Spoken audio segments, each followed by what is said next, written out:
Welcome to my channel, and I'm back with you once again with another video of Microsoft Flight Simulator. This video is going to be a complete tutorial for the Captain Sim Boeing 777-300ER. I'm making this video by keeping in mind that the beginners will be watching this video, so that's why I will try to keep things very basic in this video. I will cover the startup procedures, the flight planning, the configuration of the FMC, autopilot, descent management, ILS approach and landing. So everything will be covered in this video. And for the people who are new to my channel and new to my videos, I would just like to inform you and let you know that every time when I make a video, I always keep this thing in mind, that the beginners are watching it. So that's why I try to keep things simple and very basic, so that everybody can just learn anything out of this video. Maybe the whole video is useful for you, or maybe some parts of it are useful for you. So today I will do a short flight from Dubai to Karachi, one of my favorite routes. I've been flying a lot on this route. Right now I'm parked at OMDB, which is Dubai International Airport. I'm using the Emirates livery for this video.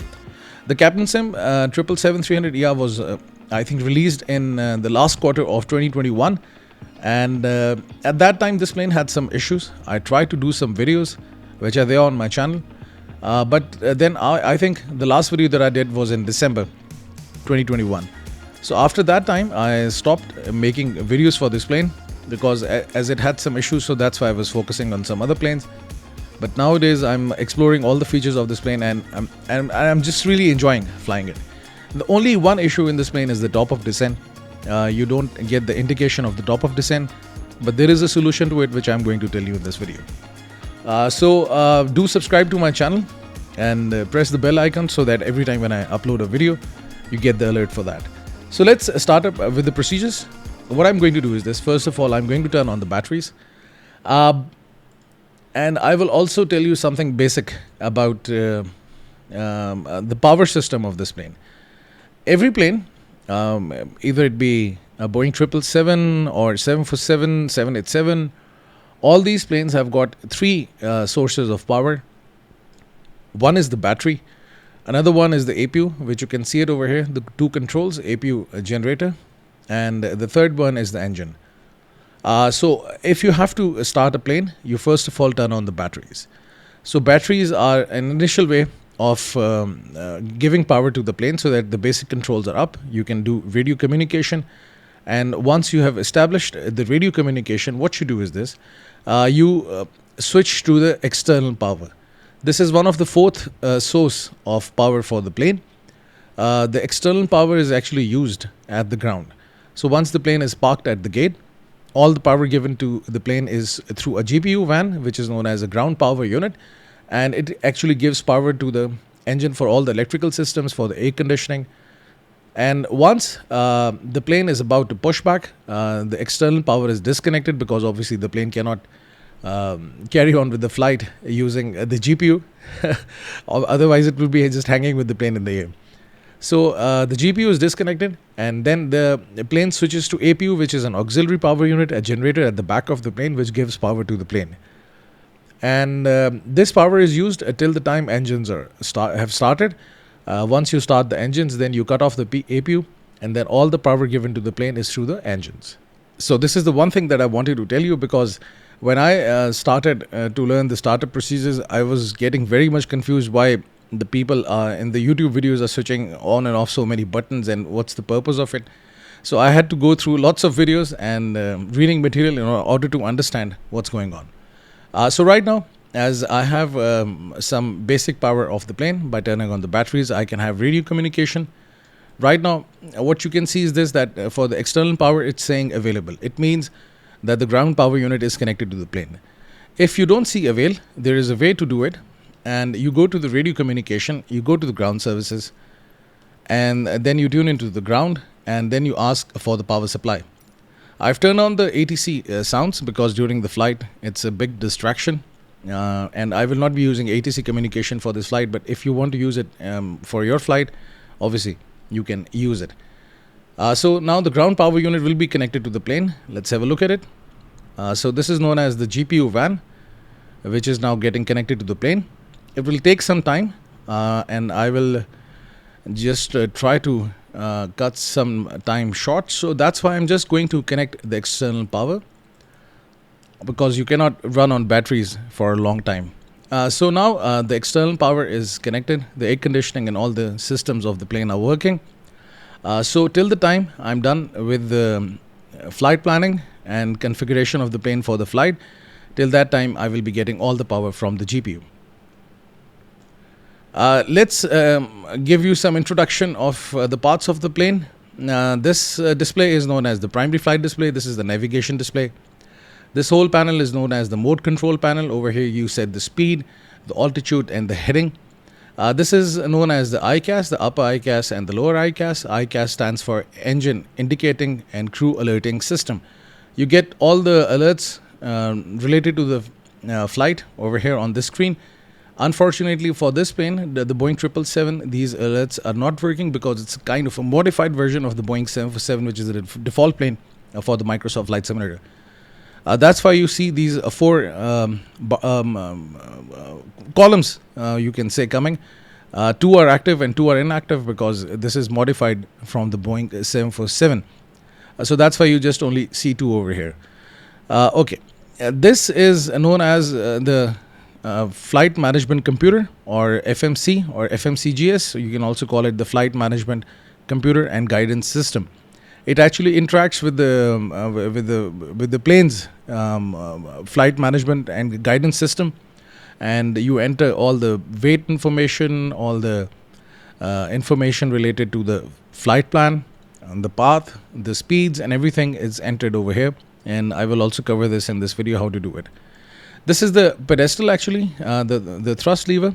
And for the thrust, always make sure that during the startup procedures it's set in the idle position. These levers are for the reverse thrust, which I will also explain it to you in the video. This lever is for the speed brake, as it's showing over here, speed brake, and this is for the flaps. So I will be using all these things during the flight. This is the brake used for the parking. If you're parked at the gates, you always make sure that this brake is activated. This is the panel for the radio communication. I will not be using this panel in this video, as I will not be carrying out any ATC communication, but if you're using VATSIM, you will be using this panel a lot. This is the transponder. Again, I will not be using this option. Okay, now this is the overhead panel. It's a bit simple as compared to the other planes of Boeing, especially the Boeing 737. It's simple. And the startup procedures of this plane are also very simple as compared to the other planes. So that's it. The yoke is here. You can take it and you can make it disappear or appear. And that's it. I think these were the basic things I just wanted to let you know about this plane. So now, as you have the power, what you're going to do is this. You're going to have a jetway connection so that the crew and the passengers can get on the plane.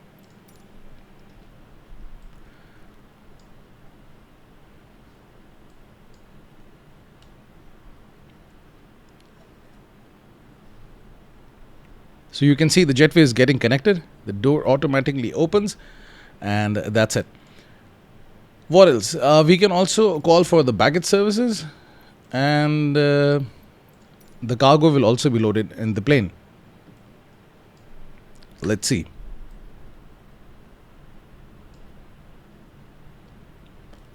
You can see the forward cargo door is now open, and now the cargo will be loaded in the plane. Okay, so at this time, what you do is this. You do all the fuel calculations, the weight calculations, and plus the flight management. Okay, what I'm going to do is this. First of all, I'm going to determine the runway from which I will be taking off, because you should know which runway is being used for the takeoffs and for the landings. For this, what you do is this. You go to this tower communication option, and you go back to the clearance and you look for ATIS. This is actually a frequency which is used to get the weather information. You not only get the weather information, but you also get the runway for the takeoff, because I will be using this runway for the flight planning. So you can see the ILS runway 30 right and 30 left are in use. It's a good practice. You can right now select any of the runways to take off, but it's a good practice if you get this information from the from the tower, from the ATIS, so that you know which is the right runway for the takeoff for this airport. So in the flight planning, I will be either using 30 left or 30 right. For this video, I think I'll use 30 left. Okay, so this is it. And now let's move to the FMC, the flight management computer. So you see some information in ident page coming over here. The model of the plane is coming. It says 747-8i, so you can just totally ignore it. It's not 747. It's 777. As I've told you before, this plane is actually a modified version of this 747, which comes with this flight simulator. So you can just ignore it. The ARAC cycle is coming. ARAC is actually a database consisting of information related to airports, waypoints, all the landing and takeoff procedures. So it's updated till June 14th, 2023. So what you do is this. You first of all go to index, and over here you will see some options coming over here. And you will start configuring the FMC in the same sequence. First of all, you will go with the positioning, then with the performance, thrust limit, takeoff and approach. Okay, so first of all, I will go to the positioning, and over here you have to enter the reference airport, which is OMDB. And then you can get the GPS positioning, and that's it. This is what you have to enter. Within the positioning initialization, you can scroll through different pages. As you can see, there are some options coming in. We don't have to interact with all of these options. This only first page is to be configured, but if you want to know how to configure all these pages, you can do it, but you know it's not necessary for this video. And for this flight, as I told you, I just want to keep things simple in this video. So the next option for you is to go to this option route, and over here you have to enter the origin and the destination airport. So the origin is OMDB. This is actually the ICAO code for the airport. You have to look for these ICAO codes. You can search on the Google, or otherwise in the Microsoft Flight Simulator, these ICAO codes are coming. And my arrival airport will be OPKC, which is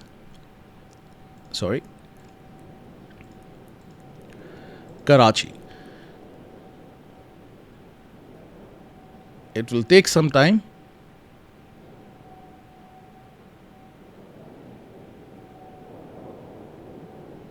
It's taking a long time. Let's do it again. Oh, now it's coming. So OPKC is now here. Now we will start with the flight planning. What I'm going to do is this. I'm going to go to simbrief and make a flight plan over there, and then I will populate that flight plan over here. Simbrief is right now, I think, the most popular flight planning tool for the flight simulation, and I've been using it for a very long time. It's a very nice and simple flight planning tool, and I just really enjoy it. All you have to do is just simply make your login on this site, and then you can make flight plans and fly wherever you want to fly. So first of all, we have to enter the departure airport over here, which is OMDB, and your arrival airport, OPKC. As I've told you before, I'm keeping in mind that the beginners will be watching this video, so that's why even for the flight planning, I'm just trying to keep it basic and simple for all the people, so that you can just really learn everything about a flight from this video, and then you can fly it on your own. Okay, so the aircraft type you have to select is Boeing 777-300ER. You can select it here. And now you can see the flight route is updated over here from Dubai to Karachi, and the time also coming 2 hours and 5 minutes. So this is the total time of the flight. Right now, there is this important thing that you have to enter is cruise cost index. Cost index is actually a number between 1 and 100. It determines the speed of the plane while the plane is cruising and using the autopilot. So what happens in this feature is this, that if you have entered a lower number, the plane will go at a higher speed. If the plane is going at a higher speed, obviously more fuel is burned. So actually the cost index determines the rate of fuel burned. So the bigger the number, less fuel is burned, and the plane will go at a slightly lower speed. But if the smaller number, the plane will go at a higher speed and more fuel will be burned. This is used for the airlines in the real life. So this number can be any number. You can select it by yourself, but I use always 20 for my videos. I always keep it at 20, which is a good number. Otherwise, you can keep 10, 50, 60, whatever the number you want, determine as per your flight plan. But always keep 20, and the way I do it. Okay, now the ARAC cycle is updated. If you have simbrief login, the ARAC cycle is actually connected to your Navigraph account.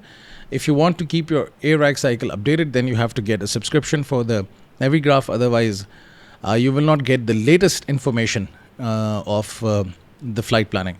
As you've seen in the FMC of the plane, that the ARAC cycle for the Microsoft Flight Simulator is updated. So at times there can be a disconnect. Maybe you're using an old waypoint and your FMC will not recognize it. So it's better to have a subscription. You can always go for a one-time subscription. Just subscribe it and then you can cancel it the next month. But still, you will have your ARAC cycle updated for some time, so it will be good. Contingency fuel, I'll keep it auto. Reserve fuel, I'll also keep it auto. A departure runway will be 30 left. You can change the runway, and according to this runway, the SID and STARs will be changed. When I'll come to this part, I will also tell you what's a SID and what's a STAR. For the landing, I will be using a runway 25 left in Karachi. Altitude for the flight will be 38,000 feet, which you can select over here. Extra fuel, I'm not carrying any extra fuel. Passengers will be full. 386. Freight, you can always keep auto. And that's it. So this is some information that you have to enter over here while making the flight plan. The unit that I'm using in this flight plan for the weight is kgs. You can also change it to pounds, but I will use kgs for this video. And right now you can see that once I've entered all this information, this selected route option is also populated, and there are some alpha numeric values and alphabetical values coming in. So now I will tell you what these values are. So let's zoom into this map where I can explain it to you. If you look at the selected route over here, you will see this one alphanumeric value coming over here, which is IVUR1F. And then there is another one at the end of the flight plan, which is LAKI1B. So these 2 points are known as the SID and the STAR. SID is actually standard instrument departure, and STAR is standard terminal arrival. These actually are the procedures for the takeoff and for the landing. When a plane takes off from an airport or lands at an airport, it doesn't just directly come and land and takes off from the runway. There is a certain procedure the plane has to follow, and that procedure consists of different waypoints, and there are different constraints for the altitude, for the speed. So this is all has to be followed before the plane lands at an airport or after the takeoff from an airport. So that's why the first point is your SID, which is for the departure, and this is for the arrival, and the last point is known as STAR. So if you look at if you fly from the runway 30 left and you go through IVUR1F, it will take you to IVURO. Now you can see that IVURO is coming over here. So this is the first waypoint in the flight after the SID. So once the plane takes off, it goes through DB 570, 560, 576, 569, KUPOR, UKRER, and all these waypoints, and eventually it reaches over here. And these waypoints are actually determined with the help of the SID for the standard instrument departure. And all these points will have some constraints to it. You can look for these constraints in the airport charts. In this video, I'm not using the airport charts. I'm trying to just make it as simple as I can using the basic features which are available and the free features which are available over the internet or in the Microsoft Flight Simulator, because mostly the people will not subscribe to the Navigraph charts, and they will refer to the airport charts. They would just like to keep it simple. But if you consult the airport charts, then you can see all these procedures for the SID.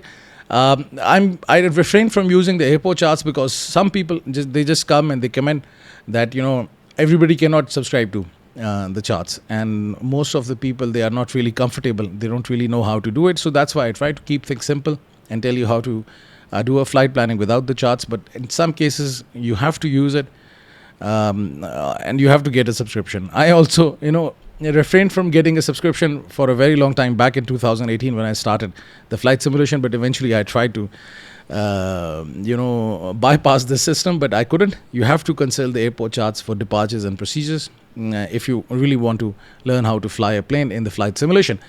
So that's why it's important. So if you look at now Karachi airport, you will see there is also a certain procedure after this point, which is Lakiv. As you can see, this is the last waypoint, Lakiv, coming over here.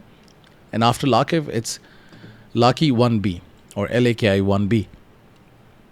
So this is actually a procedure for the approach for the runway 25 left for OPKC. So KC 504, KC 505, and I think it's Amjad. Yes, Amjad and Sabin. So now the plane will actually follow this procedure and will land at runway 25 left. So this was an introduction of the SID and the STAR, and anything in between is your complete flight plan. Any alphabetical value is a waypoint, and any alphanumeric value is an airway.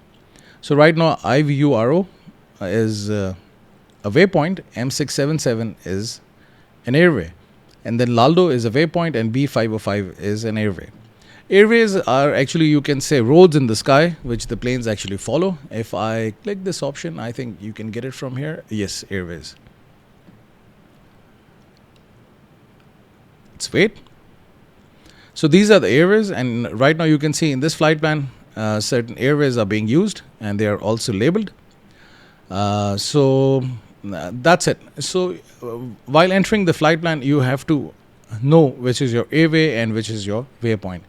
So once again, anything appearing in the alphabetical values is your waypoint, and anything in alphanumeric is your airway. That's it. So now I will tell you how to enter this information. But before this, I will generate the flight plan, and I will also generate the operational flight plan, which is a PDF file. You can save it on your computer for the future use as well. So now this is an operational flight plan. I will just tell you which information you can use for this flight, and I will just try to make it easy for you guys, because if you're a beginner and you look at this information, it's too much. So right now you can see that the total block fuel is coming over here, and the total fuel will be 26 tons or 26,185 kilograms. And if you look at it over here, routing is coming, and the complete route is coming from the runway 30 left of Islamabad for Dubai. You will go to IVURO using the standard instrument departure, and then you will follow all the airways and the waypoints, and you will land at 25 left Karachi. That's it. This is only the information that you need, but still on the simbrief there is also an option with the help of which you can understand how to read the operational flight plan. But for this video, I'll just try to keep it simple and to the point over here. So let's get back into the plane and start configuring all this information. First of all, let's adjust the fuel and the weight. Let's see if we can do it. Sorry, I opened the weather information. Let's open the fuel and weight. Let's change it to kgs. As you can see right now, the fuel for this flight is 95,000. I can move the slider, take it to 25,000. I'll keep it at 26,000. Some extra fuel. And right now you can see the total weight of the plane is coming, and the maximum weight. The total weight is 281,000 kilograms or 281 tons, and the maximum is 447. So you can just enter a value in between, and over here you can see all the information for the passengers and for the cargo. You can move the slider to change it. So I will consult the operational flight plan, and I will see what is the total weight for the takeoff for this flight. Now there is some information over here, which is the maximum and the estimated. There is some difference in the operational flight plan that is generated and the Microsoft Flight Simulator. You can just ignore it. It's an issue. Now you can always do your own adjustment. Right now you can see that maximum takeoff weight is coming as 351,535, whereas it was 447,000 kgs over here. So that's why there is a bit difference. You can ignore this, but the takeoff weight is 234,561. If you want, you can adjust your weight accordingly. For the estimated takeoff weight, this is the landing weight, and this is the zero fuel weight, the weight of the plane, the passengers and the cargo without fuel. So it's known as the zero fuel weight. So we are not entering the zero fuel weight, but we have to just enter the takeoff weight estimated for this flight. It's 234 kgs. So if you want to adjust it, you can move the slider and you can just keep it at 234 kgs, 1000 kgs. You can do this. Otherwise, you can just keep it here. I'm just doing it to show you that there is a bit difference in the operational flight plan, but you can always set the fuel as per the operational flight plan, and then you can adjust the weight of the plane accordingly, whatever you want. Let's say I can just carry some extra fuel, and I can carry some passengers. Okay, I can always change it. But right now you can see on your screen over here on the right side, you're getting this error of CG out of limit. In order to adjust this, simply move this slider, and you can see the center of gravity of the plane moving. This is an information required for the FMC for the takeoff calculation, how much trim is required for the pitch up or pitch down. It's used for the takeoff because obviously if you've got more weight at the back, you don't want to really pull up the plane on the takeoff too much, otherwise you can have a tail strike. So that's why it's properly balanced and managed, and you get the center of gravity, and with the help of the center of gravity, the autopilot and the flight management computer and guidance system of the plane calculates the trim, and then accordingly the plane takes off from the runway. So it is required for this information, but as I'm not using it in this flight, so that's why, because in this plane you cannot enter the center of gravity. So it's just a setting that you do before the flight, and that's it. Now you have set the passengers and the fuel.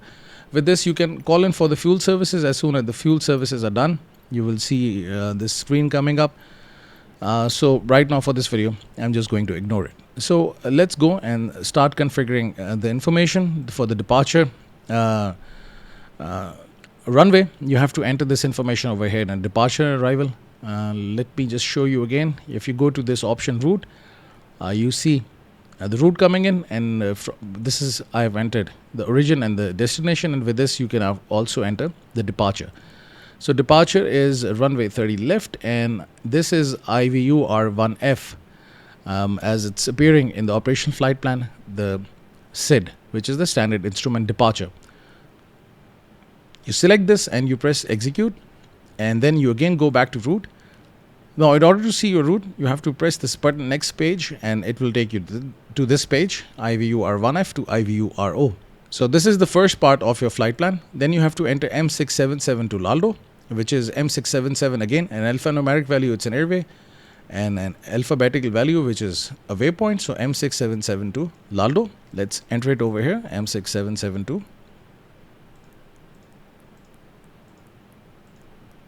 So you enter the airways on the left side and the waypoint on the right side. Then you have B505 to Nadso, B505.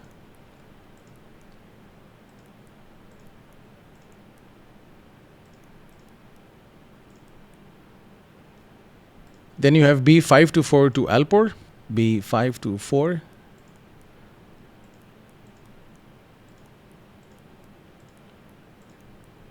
And then you have G216 to Lakiv. G126. Sorry, G216.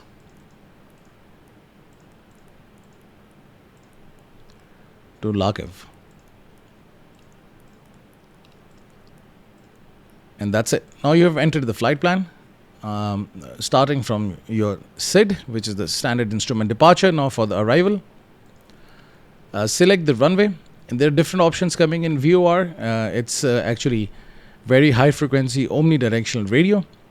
It's some technology which was used before the ILS. VOR is a radio frequency which the plane used to follow in order to land at an airport, but with ILS, VORs are not used, but still you need this information. If your plane is not equipped with ILS, then you perform a VOR approach. But for this flight, I will be using ILS, and you can see for runway 25 left, there are two options coming: ILS 25 left Y and Z. So I will use Y, and as it is one of the approaches that you can select, you can also select Z. And this is what I was telling you, that if you refer to the airport charts, then you can select your approach, and there are different procedures for different approach. If you're using VOR, there is a different procedure. If ILS, there is a different procedure. And RNP, there is another approach. If you're using that, then it's a different procedure. But for this video, I'm selecting ILS 25 left Y. If you also use any other airport and you see ILS, select the ILS, and then Y or Z, whatever you select, it's automatically populated in the FMC, but I will prefer to select Y. Anyhow, if I'll use the airport charts, then I can explain it to you why we use Y and Z. Okay, and let's look for the star, and you can see Lucky 1B is coming over here. So this is the star. In some cases, a transition is coming. If a transition comes, you can select the transition based on the information that you get from the airport charts, but you can ignore it. If a transition is coming and you don't select a transition, it doesn't even make a difference. Okay, so right now for this flight plan, there is no transition coming, so that's why I'm going to just ignore it, and I will press execute. Now you go back to your route option again, and you go to the next page, and you see that all the procedures are not there. And in order to see if your flight plan is good or not, you press this option legs, and over here you will see all the information coming, different waypoints. Go back next page, and you can just scroll through the flight plan, and you can see it is taking you through all the flight plan of the flight. Different points are coming with an altitude. You should be at different waypoints, and that's it. Some information is not coming. As you can see, not applicable is coming because I've not entered it. Otherwise it comes. If you want to see if your flight plan is good or not, what you can do is this. Over here you see this knob. It says different options: approach, VOR, map, and plan. During the flight, you always keep this thing on the map in order to see whether your plane is following the flight plan or not. And if I move it over here, plan, you can scroll through the flight plan. It will show you the flight plan you have populated in the flight management computer. So let's zoom out and let's see. So if you press the next page button or step, it will take you through all the waypoints and the airways, as you can see it over here, in order to see whether your flight plan is good or not. So it's a good practice to look at your flight plan once you have entered it in the FMC. Now good. So that's it. Now go to the initial reference and look at the performance information, some information to be entered over here. First is the cruising altitude, which is flight level 380. Cost index, as I've explained it to you before, is 20. You have to enter it over here. Thrust limit, it's actually for the takeoff. In some cases, the airlines actually don't take off with the full throttle. You always have to have a reduced thrust. So this is the calculation for the reduced thrust. It's also already selected for the maximum. As you can see, you can also select a reduced thrust. As I'm selecting a reduced thrust, you can see this information is changing over here. Takeoff, this is with the maximum thrust 97.9%. With reduced thrust of 10%, it goes to 87.9 and then 77.9 if you go for a 20% reduced thrust. It actually happens in most of the cases because airlines don't want to put so much stress on the engines, because if you are taking off with a full thrust, obviously there's too much stress on the engine.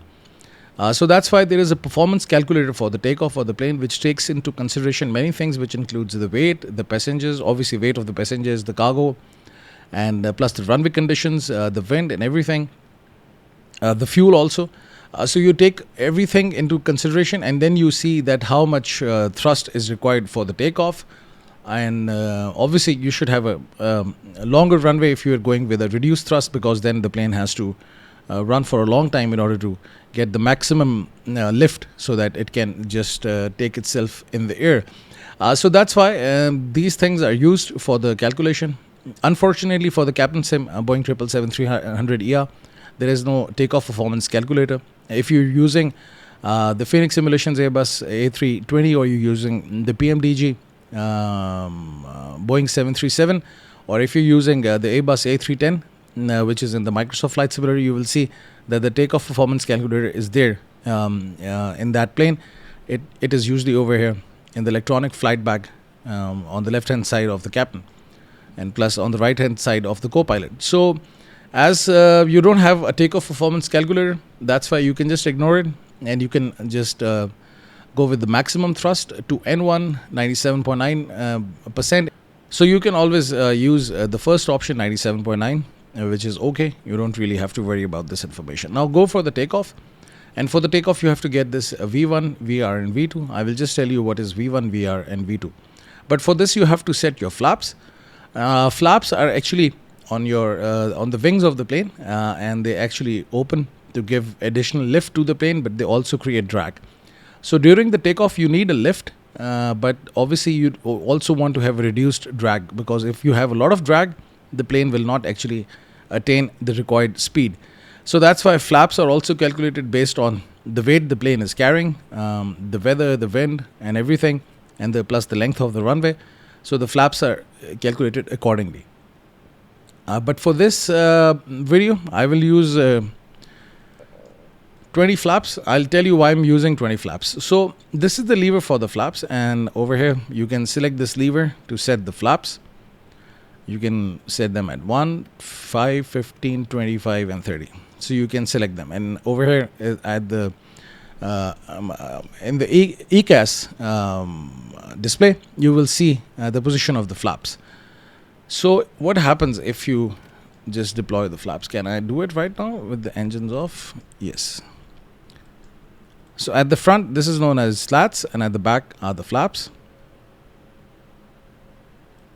Now you can see the slats and the flaps are getting deployed or extended. So that's how it's done. But in this thing over here, you will see there are different positions: 1, 5, 15, 20, 25, and 3. Flap position 1, 2, 3, 4, 5, and 6. 30 is used for the landing. For the full flaps, you can go for a full flap landing or flaps at 25. But for this video, I will be using full flap landing. I will set it to 30. But for the takeoff, you can keep it at 5, 15, 20, depending upon the takeoff performance calculator. Sorry, where did it go? Okay. So let's see if I try to enter 15. Will it work? So I'll enter 15 over here. And you can see it gives me an invalid error, because as I've told you before, now let me just press Control 3 so that I can just like focus. No, 4 is my, yeah. So as I've told you before, as it is a modified version of the Boeing 747, which comes with the Microsoft Flight Simulator, and for the Boeing 747, there is no flap position 15. And there is a flap position 5 for it, but I think for this video, we can also enter 5. Sorry, let me just clear it.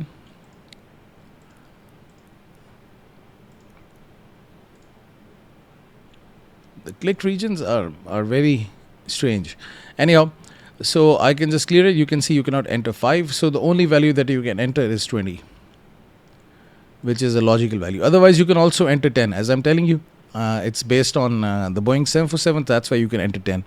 So if you want to enter 10, then keep your flaps at 15. Otherwise, I enter the value 20 and I keep the flaps at 20.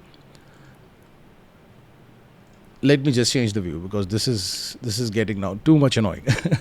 Okay, so I will clear it and I will keep 20 over here, and I will also set the flap position to 20 during the takeoff. Obviously, with the higher number of flaps, I will have a nice lift, but it will create a lot of drag, which for this you have to have a good thrust, and I'm taking off at a higher thrust, so that's why it will balance it off. With this, I can press these buttons V1, VR, and V2. These speeds will be updated, and they will also appear over here on the primary flight display, because on the left hand side you see the speed, and the right hand side you see the altitude. So right now you can see V1 is coming as 161 knots. What's V1, VR, and V2? So for the beginners, V1 is actually a speed till which you can decide to abort. So let's say if you are taking off and your speed is below 161 knots, then you can decide whether to abort the takeoff in case of any emergency. You can do this. But if you reach 161 knots and if you try to abort the takeoff, then it's going to be very dangerous. So that's why you have to take off. The takeoff speed is VR, which is 171 knots. So at this speed, you take the plane off the runway. And then as soon as you're off the runway, you try to reach 195 knots as soon as possible, because it is the speed at which the plane can still fly if there is an engine failure. So V1, you decide whether to abort the takeoff or not. Once you cross 161 knots, then you have to take off, reach 171, take off, try to reach 195, perform a go around, and then you can just come back and land the plane again. This is in case of of a rejected takeoff, or if you want to land back again due to any issue, especially if there is an engine failure. And the thrust limit I've also given, and this is maximum, and takeoff. I've set the flaps and everything. So this was all about the flight management computer and guidance system. This is how you configure it for the Boeing 787. What happened? I just pressed Control 8 and it just went here. Okay, so now it's all done. What I can do is this: I can just adjust the view, and I will set it to pilot. Actually, I've moved in the plane. This is some issue over here. Once you change the view, it gets very difficult to get back. It's not really easy to do it. Okay, so now it's set. So that's how you do it. Okay, so this is about the FMC. Now with this, you have to configure the MCP, which is the mode control panel. First of all, you have to turn on the flight director. These controls on the captain side are synchronized with the co-pilot side. So if you do anything over here, it's automatically changed over here as well. So if I turn on the flight director, you see this crosshair coming over here, which gives you information about your flight on the primary flight display. So you have to turn this option on, and then you have to turn on the auto throttle. Auto throttle is for the autopilot, and with the help of this option, the throttle is adjusted. If you don't turn on the auto throttle, then your autopilot will not be able to control the speed of the plane, or you have to do it yourself. Otherwise, you have to turn on the auto throttle if you want the autopilot to control the speed. Now with this, you can see IS coming over here. This is the speed that you want to attain, which is 195 knots. I've talked to a few of the pilots, and they say that as a precaution, the V2 is always V2 plus 10. So as a precaution. So if it's 195, you keep it at 205. So this is the speed that you will be trying to achieve as soon as the plane takes off the runway. You have to set 205. For the runway 30 left, you have to enter the heading as well. It's 300. So what I'll do is this. I'll just change the heading to 300 degrees. Now, why I'm entering this, I will also tell you why this information is entered. For a very long time, when I was looking at different videos on the YouTube, I couldn't really understand why this heading is given during the takeoff and during the landing. So I will just tell you right now. Now, this heading can be obtained from the airport charts, or you can always search for this information from the internet. The heading of the runway 30 left for Dubai International Airport, you'll get this information. But that's why I was telling you to have Navigraph charts handy. It's a very good option. You can look at this information in the airport charts. It's really good to have them if you want to learn to make a flight plan and then fly your plane according to the flight plan, because flight planning is the most important part of the flight. If you don't have a plan, where you'll go. So that's why it's important. So the heading is selected, and then on the altitude also has to be set. If you press the left mouse button, it will actually change it. So I will keep it at 38,000 feet. Oops, it was too fast. Let's keep it at 38,000. That's it. Now you can see that the units over here, you change them? Actually, the click regions are so tricky. No, you cannot change them. But anyhow, you can see auto and 1000. So if you change the stop to 1000, then when you're changing it, only changes in the increments of 1000. And if you set it to auto, then the speed at which you are moving this dial determines the units. Now the heading, at the back of the heading, you will see this. I think this is the bank angle. if I'm not wrong, a bank limit. Bank limit is coming 5 degrees or to 25 degrees. You can set the bank limit, but over here you cannot do this. I think in the Boeing 747 you can change the bank limit. So right now it's set to auto, so the autopilot determines what is going to be the bank on the turns, 5 degrees, 10 degrees, 15 or 25. Okay, that's it. Now coming to this point, heading. Why do you select the heading? And over here in the MCP before the takeoff and during the landing. So now what happens is this, that in this MCP you will see different buttons. One is your auto throttle, flight level change, hold, vertical speed, hold your altitude, localizer, approach, and autopilot. So these buttons are coming. Right now for this flight I will be using LNAV and VNAV. If I turn them on, you will see these green lights appearing over here, and they appear only in 2 cases. You have to make sure that you do 2 things in order to have these options active. LNAV works, which is your longitudinal navigation, which actually tells your plane to follow the flight path. If I change it to map, you will see there is a flight plan coming. Let's go back. Can I see it? Oh, it's actually... Anyhow, if I go to legs, yes. Now you can see this is a flight path which is coming, as I've shown you before. It consists of different airways and waypoints. So what happens is this, that the LNAV actually tells the autopilot where to go, left or right. Okay, so that's it. So if you turn this option on, you have to have a flight plan in the FMC so that the autopilot follows the flight path. For the VNAV, it's actually different altitudes and speeds at different altitudes, which are known as the constraints for every waypoint. If you go to this option legs, you will see at the DB570, your speed is coming, and the distance is 5 nautical miles. It means that right now I'm 5 nautical miles away from this DB570.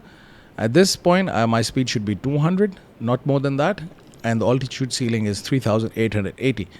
As I've told you before in this video, that every point in the SID, which is the standard instrument departure, has a constraint, and you have to fly that procedure or a constraint in order to fly out of an airport. So these constraints are coming over here, which are determined by the SID.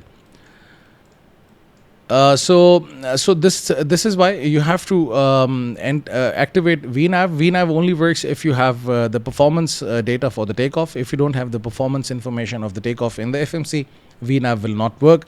Then you have to rely on these buttons: auto throttle to control the speed of the plane, and then the vertical speed button in order to control the climb rate and the descent rate of the plane. After the takeoff, what happens is this: at times the ATC gives you directions based on the headings. So that's why what you do is this: instead of using the LNAV option, you keep it off like this, and then you select heading, and then you fly according to the heading. You press this button, select, and the plane flies according to the heading. So that's why heading is entered. If you're getting information from the ATC regarding the heading, that turn 250 degrees or turn 180 degrees, whatever the information you get from the ATC, then you fly on the basis of the heading information given from the ATC. Right now, as in this video, I will be using LNAV, so that's why it doesn't make any difference. But just for the startup procedures and everything, I'm just telling you that the heading is given. During the flight, I will turn this option on and off just to tell you how the LNAV works and how the rest of the options work. Now, after configuring the mode control panel, you have to adjust the barometric pressure. If you look at it over here, this baro information is coming, different 2 units, HP and IN. Okay, now you can see the barometric pressure coming over here, 29.902. This is actually standard barometric pressure. The flight management and guidance system of the plane calculates the altitude of the plane based on the barometric pressure. So you have to adjust the barometric pressure in the plane so that the altimeter is correct and you're getting the right altitude calculation. It is required if you're communicating with the ATC or in the VAT sim, if you're using this plane for the VAT sim, because if you don't adjust your altimeter as per the barometric pressure, then there will be a disconnect in the altitude seen by the controllers and by you. So they will always ask you to adjust your altitude. Let's say they will ask you to climb up to 28,000 feet or descend to 28,000 feet. whereas on your systems you will be seeing yourself at 28,000 feet. This is the reason, because your altimeter is not adjusted. So always adjust your altimeter, get this information from the ATIS or from the controllers, and once you get this information you have to adjust the altimeter. It is required if you're communicating with ATC or VATSIM, but just to tell you, in this video what I'm going to do is this: I'm going to get the weather information from this stop menu. I'll go to METAR and I will go over here and click Dubai, and you will see this information coming over here, 0995. This is my barometric pressure coming with a Q. This is the unit. So what I'm going to do is this: I'm going to change the unit over here.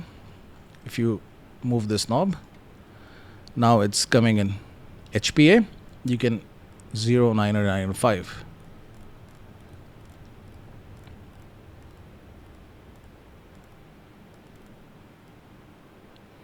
So this is how you adjust your altimeter. For every airport, after the takeoff and before the landing, there is a transition altitude.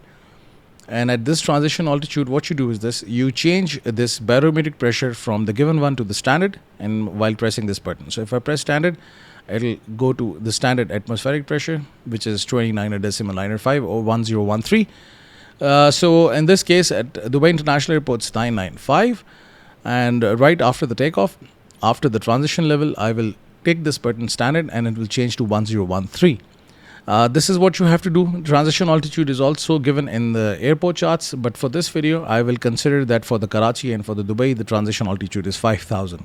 You can do it like this. Otherwise, if you have the charts, you can just go and consult the charts and you can see the transition altitude coming over here. Maybe in the future I'll also make a video to tell you how to fly this plane with the charts, but right now for this video I'm just trying to keep it simple for the beginners. And you can do it yourself. After 5000 feet you can change it to standard, and once you're landing at Karachi airport, you can always change it from standard to the given one by pressing this button. So that's it. So now this is the basic setup that you had to do.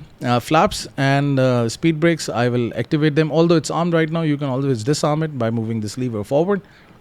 So now I can start up with the procedures. I can turn on the seatbelt signs as the fueling is now done. During the fueling, you don't keep the seatbelt signs on. I can turn on the fuel pumps, but before this we have to do something really important. We have to turn on the beacon, nav and logo lights. Now I will tell you what these three lights are and why do we turn them on. So you turn on the beacon before turning on the engines, because then it tells all the ground staff who are near the plane that the engines are not about to start. So that's why you turn on the beacon. Otherwise it can be dangerous. The crew can be sucked into the engine. So that's why you turn on the beacon. What I'll do is this: I'll now change the time of the flight. It's 9:16, remember this time, so, to the night, to show you the beacon light, the nav and the logo. So if I turn on the beacon, I'll go out, you will see there is a red light blinking on the top of the plane and at the bottom of the plane. This is actually a beacon. Let me just come from the other side. Okay, here it is. So this indicates the ground staff that now the plane is about to start and the engines are about to start. So that's why they have to clear the area near the plane. Then you have got nav lights. There are three basic nav lights: one on this wingtip, another one on this wingtip, and one at the back. So if you're seeing a white light like this, it means you're looking at the plane from the back in the night, because in the night if there is no sufficient light, maybe so right now you can see there are some searchlights over here. So now you can see the fuselage of the plane. You can determine which direction the plane is going. But in the night, when it's too dark, then it gets difficult to identify a plane from the distance. So that's why if you're looking at the white light like this, it means you're looking at the plane from the backside. If you're looking at a green light like this, it means the plane's fuselage is heading towards the right side. The whole plane itself is moving towards the right side. So this is a good indication. And if you look at the red light, then it means you're looking at the plane from this side and the plane is going towards the left side. So green is the plane going towards right, red is going towards left, and you're looking at the plane from the back. So these lights are for the navigation, and these are turned on throughout the flight. And another one is the logo. Obviously it's the light for the logo for the tail, and that's it. So you actually turn on these three lights before the takeoff, before the pushback, and after the pushback you turn on all the other lights. I will tell you what they are for. And there is another light that's known as a strobe. A strobe, you always turn it on. As you can see, this light will keep on blinking throughout the flight. You can see the strobe is blinking on the both wingtips. Now, strobe, you don't turn them on right now. There is a setting auto in the Airbus planes. Right now, I think there is also auto coming for here. No, it's actually as soon as the plane lifts off from the runway, the strobe comes into action. It's a very bright light flickering in the night, so that the planes from the distance can identify a plane. Strobe, if you set to auto, as soon as the landing gears have no weight on them, as soon as they lift from the runway, the strobes are active, and as soon as the plane lands, the strobes are off. So in this video, right now I will not turn on the strobes, but before the takeoff, once I'm holding short of the runway 30 left to get the clearance for the takeoff, then I will turn the strobes. So this is it. This is what I wanted to tell you. If you want to turn it on right now, you can turn them on right now. 9:15, let's go back to the time at which I was doing the flight. So it's now morning time. You have all the lights on, the beacon, the nav, and the logo.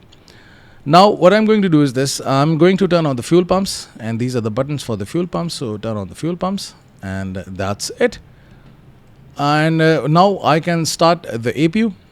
Starting up the APU is important because, as I told you before, now as I'm going to go with the pushback, so that's why I don't need the external power coming from the GPU, which is the ground power unit van. So that's why I will now turn on the APU. The APU will start. It's very quick in this plane. Okay, so now as the APU is available, you can see it's on already. One thing I forgot to tell you: in order to start the APU, first you move the knob to start, then it automatically goes back to the position on. So now the APU is on. If you disconnect the external power, nothing will happen. Okay, now the external power is disconnected. What I can do is this. I can I have to go to the ground and ground services and power supply end.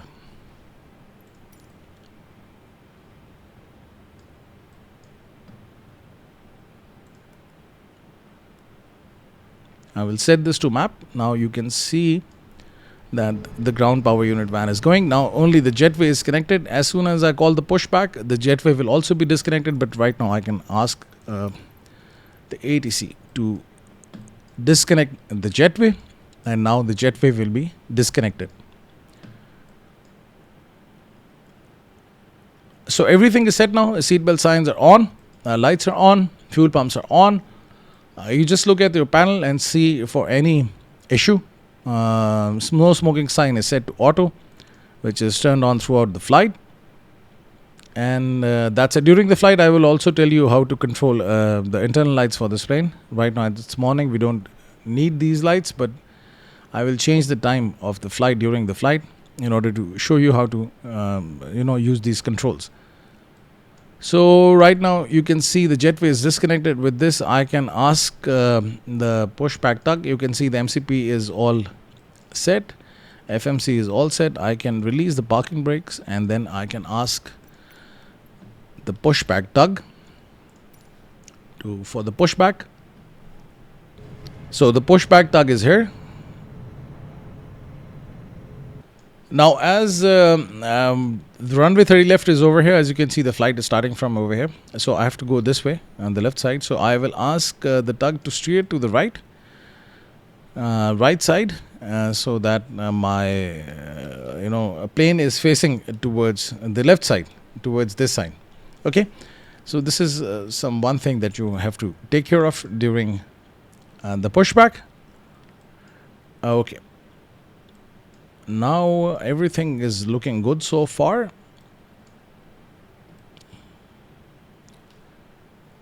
Can I start it right now? Yes, I will now ask it to turn towards the right, so that the nose of the plane is towards the left. That's it. So this is good now, and now I can ask it to stop. Let me just reduce the size of this. Now with this, I can again engage the parking brakes. And now I can carry on with the startup procedures. So first of all, what you have to do is this. You have to go here and you have to turn on the engine bleeds. And then you see this start switch for the engine. Just move it to start.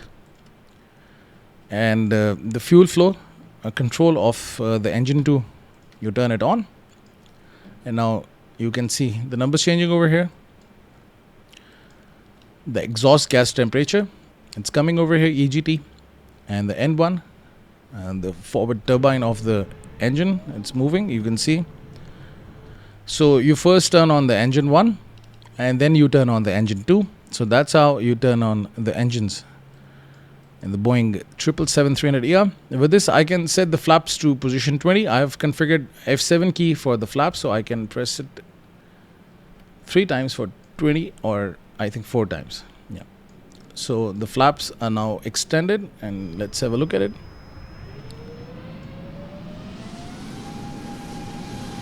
So now you can see the flaps are getting extended. Set to position 20. I can arm the speed brake. Speed brake is required actually during the takeoff. If you decide to reject the takeoff, you don't want to take off, and then once you activate the reverse thrust, the speed brakes also come into action. Speed brakes are actually these flaps on the top of the wing. If I just activate them right now, you can see these flaps coming up. They actually produce a drag, and due to this drag, the plane stops. So that's why if you have the speed brake active, you will see them coming into action as soon as you activate the reverse thrust during a rejected takeoff.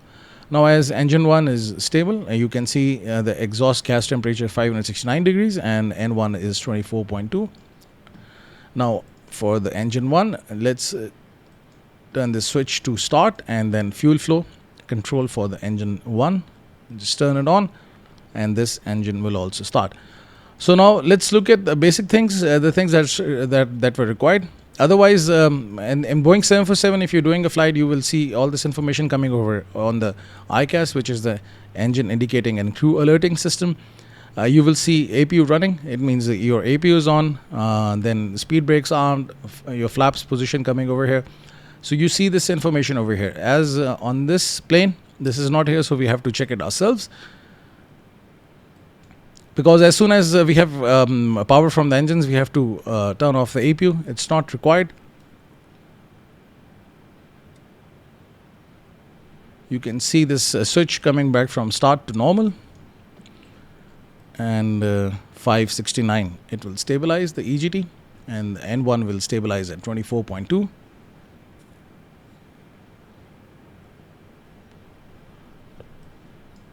You can see the engine fault, it was appearing over here, it has now gone.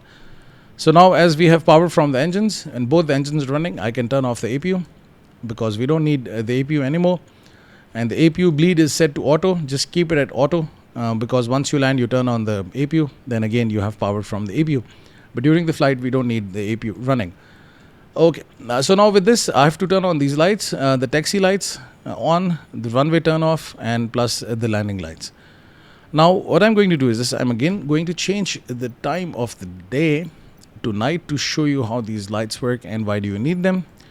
So right now you see it's all dark. Only the beacon, the nav, they are working. Strobe, I will turn them on later. Within the cockpit, it's too dark. There is another trick which I'm not going to tell you right now. I will tell you during the flight. So what I'm going to do is this. I'm going to press Alt-L. And I will have the flashlight. You can have flashlight in the cockpit pressing Alt-L, as you can see. So right now, what I can do is this. I can turn on the taxi lights, and you can see now the taxi lights, which are at the nose wheel, they're on.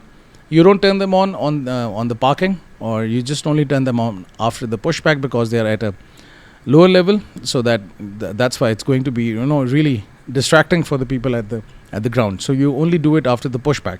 It's not good, flashing somebody with the taxi and landing lights in the night. Okay, then you have runway turn off lights because now you can see the pilots can only see at the front of the plane, but not on the left and the right. Okay, So turn off lights are left and right, which enables the pilots to look left and right. As you can see, the runway turn off lights are also on. With this, I can also turn on the wing lights. Wing lights, bright lights on the wing, they're also on. Okay, and then you have the landing lights. You turn them on right now and it becomes brighter, the landing lights, because during the landing you need brighter lights. I have asked a few of the pilots that do we really need these landing lights during the taxi. They said it's actually a general practice, whether it's day or night, you turn on all the lights because you need brighter lights on the plane so that other planes can identify any other plane from the distance. So it's kind of a general practice. If you make it, you will always turn on the lights, all the lights during the landing and during the takeoff. So that's it. So you have all the lights up. Strobe, I can turn them on right now because I don't want to forget them during the takeoff. Otherwise, if I turn on the strobe, you will also see strobes in action. So all the lights are now up. I can change the time of the day to morning. Let's set it to 9:35. Now the seatbelt signs are on. Fuel pumps on. Engines up and running. There is no issue over here. Just look at the panel for the Boeing 777. You can see there are 4 parts: 1, 2, 3, and 4 for the overhead panel. So you can just go through all these things. The APU is off. Obviously, external power is off, and you have seatbelt signs on, all the lights on, and you have hydraulics on, fuel pumps on. Anti-ice you can set to auto. You can always change them to auto. All the lights, everything, and plus over here, engine bleeds running. APU set to auto. The APU bleed, and everything is good. And over here, the MCP mode control panel is adjusted. You have your atmospheric pressure adjusted over here. Auto brakes or the speed brakes set to armed. Flap set to 20. Release the parking brakes, and let's start the taxi. And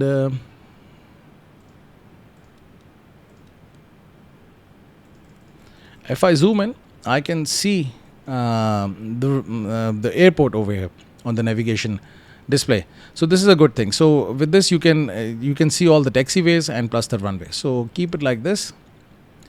Don't turn on the weather, because with the weather you can see these radials coming in, the circles for the distance, but the airport diagram, it just disappears. Otherwise you can see it from here. The other way to look at your taxiways and your runway is this option, the VFR map. You can always turn it on and you can see where you're heading.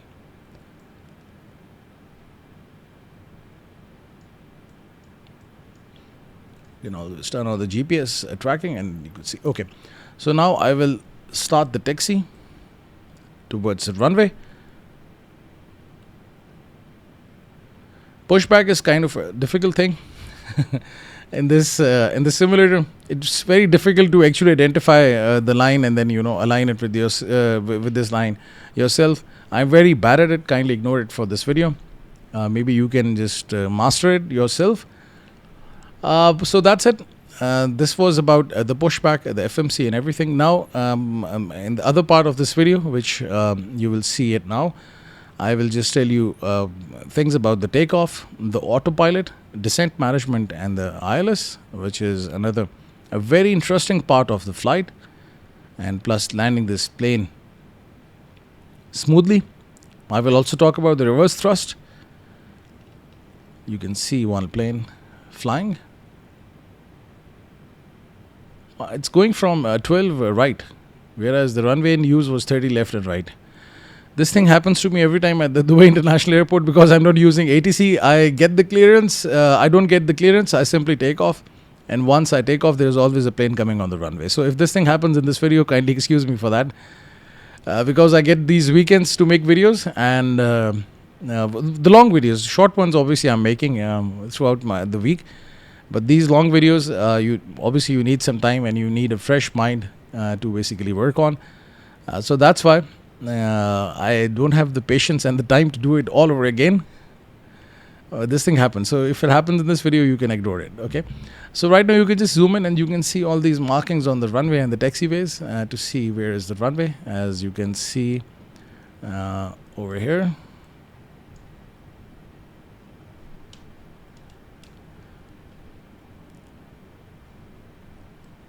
I'll just show you runway ahead. And which runway is this? This is 12 right and 30 left. There's another turn for the 30 left over here. I will just turn left from here. There are actually 3 turns. If I look at the map, can I see them? You see these 3 turns coming over here. I can use the first one, the second, or the third. Okay. Actually, your taxiways are given to you by the ATC. As I'm not using ATC, that's why I don't know the taxiways. So that's why I will just turn left from here.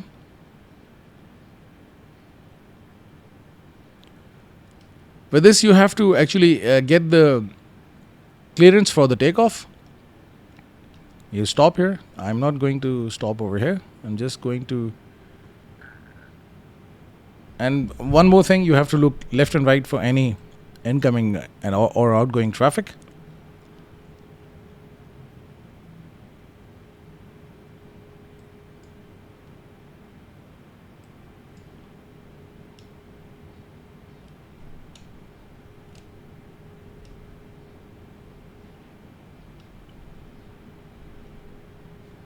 I will go with a rolling takeoff. I'll just, as soon as I'm on the runway, I'll give full throttle as I'm taking off with full throttle setting. So that's why I will just enter the runway, give full throttle and take this plane up in the air. As soon as I have a positive rate of climb, I'll retract the gears. And that's it. I'm on the runway. So let's give full throttle. Let's set this auto brake to RTO, because in case if I decide to reject the takeoff, I have auto brake set to RTO. Strobe is on. That's it. On the ICAS, you can see N1 coming.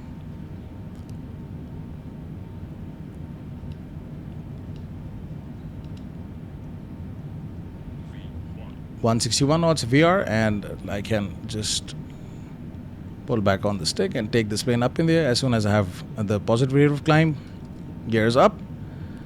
I will set the pitch of the plane, the nose, in such a way that the speed keeps on increasing, as you can see it over here on the PFD. As soon as I'm near the red line, I will just reduce the pitch a little bit, and then I can retract the flaps, because you know flaps, as I told you before, they give you a lift but they also create drag. So that's why now you adjust the speed in such a way that your vertical speed is adjusted in a way that your speed keeps on increasing. It should not be more than 240 knots, so you know, below 10,000 feet. So if it's at 240, I will just try to keep it at 240, and with this I will just keep on retracting the flaps. And that's it. Full flaps up. Now with this I can turn on the autopilot, because I have to tell you a few things. So that's why I will just let the autopilot do the flying. Let's have a look at the plane from outside. Nice view of the way in the summers, and this plane going to Karachi. Okay, so now you can see the speed is stable at 240 knots, because below 10,000 feet the speed should be 240 knots. Let's change it. Right now you can see as LNAV is active, so now the autopilot is actually following all the waypoints and the direction of the flight, and with the VNAV the speed is being controlled. But let's see if I haven't turned on the VNAV. If I turn on the VNAV, what will happen? In order to turn off the VNAV, you simply press this button, vertical speed, and your vertical speed will come, and then plus your speed will also come. You can press auto throttle, and then you can adjust the speed. Now with this you can see it's coming as 240. I can always reduce the speed, I can increase the speed. So now whatever I'm doing, the plane speed is adjusting accordingly. Now as the plane is crossing the 10,000 feet mark, what I can do is this. I can turn off all these lights. Above 10,000 feet you turn off the lights, you don't need them, except for the beacon, nav, and the strobe. Okay, now one more thing. As you can see, now I'm increasing and decreasing the speed. It's increasing and decreasing. What happens is this, that if I increase the speed to 310 knots, because now I'm above 10,000 feet, the plane's speed should increase.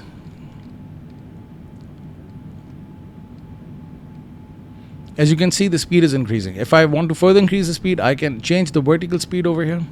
I can reduce it or increase it. Very aggressive vertical speed, 6,000 feet per minute. You can see it's now 3,200, and now the speed is increasing. So you can increase and decrease your vertical speed, and then the plane will climb. So instead of doing all this thing, adjusting the speed, the vertical speed, and the speed over here, and everything, simply press VNav and everything will disappear, and now everything is controlled by the autopilot. You can see it over here on your PFD, 3 columns. This part of the PFD is known as the flight mode enunciator, or the FMA, and over here you can see thrust, reference coming, LNAV, and VNav speed. So it means the thrust is controlled by the autopilot. As you can see, you've turned on the auto throttle. LNAV is your longitudinal navigation, it's active, and VNav speed, it means the VNav is controlling the speed. It is right now giving priority to the speed, so it's adjusting the vertical speed in such a way that the plane's speed keep on increasing and it reaches the given level, which is 310 knots. So that's it. So this is what's happening in the flight right now. With this, what I can do is this. I am going to reach 20,000 feet, so I can turn off the seatbelt signs and let the passengers just move around in the cockpit. Oh, sorry, not in the cockpit, in the cabin. The cockpit, it's not allowed to go to the cockpit. Okay. I can disarm the speed brakes, flaps, you can see they are up. And anything else? Nothing. So this is it. So everything is looking good so far. And it's a nice flight, very powerful climb, very speedy climb. And now I think, as I told you before, I can press the standard button and then you can see the altimeter got adjusted. And now the standard barometric pressure, which is 1013, is selected. You can refer to the transition altitude on the airport charts. If you have subscription to the Navigraph charts, you can get the airport charts, or otherwise you can search them over the Google. So now I will wait for the plane to level off at 30,000 feet, and once the top of descent comes, then I will tell you how to start the descent and manage the descent and perform an ILS approach and landing. Now, as you can see that the plane is at 38,000 feet and going towards Jinnah International Airport in Karachi. Some little distance to cover. I will be starting my descent after this waypoint, Lakiv. Now, there are a few things I wanted to discuss before I proceed with the descent and the ILS approach and landing. First of all, we have to know how to identify the top of descent. There is no top of descent indicator in this plane, but in the Boeing 747 by Salty simulation, it's there. Some other planes, PMDG 737, and the Phoenix simulations, Airbus A320neo, and the fly-by-wire Airbus A320neo. These are the planes that I've been interacting with a lot. So they have the top of descent indication in them, but in this plane there is no top of descent indication. So how to find out? One way is to fly the flight with the ATC communication, and with this, if you have the instrument following for your IFR, then you know when to descend. The ATC will give you the communication for that. But for this video, what I'm going to do is this. I'm going to use the flight plan from the simbrief to know where the top of descent is. So here I am in the operational flight plan, which I generated from the simbrief. And if I scroll down, you will see all the waypoints, the altitude, the wind information, and all the other informations over here. If you keep on scrolling down, you will see at B505, the top of climb will be achieved. It's in the flight plan. And if you see at Lakiv, after this waypoint Sitka, there is a waypoint Lakiv, and after Lakiv, the top of descent is there. And I can start my top of descent before Lakiv, just short of Lakiv or after Lakiv, but I have to start the descent because I'm flying at 38,000 feet. Roughly, I have to be 130 nautical miles away from the runway to start the descent.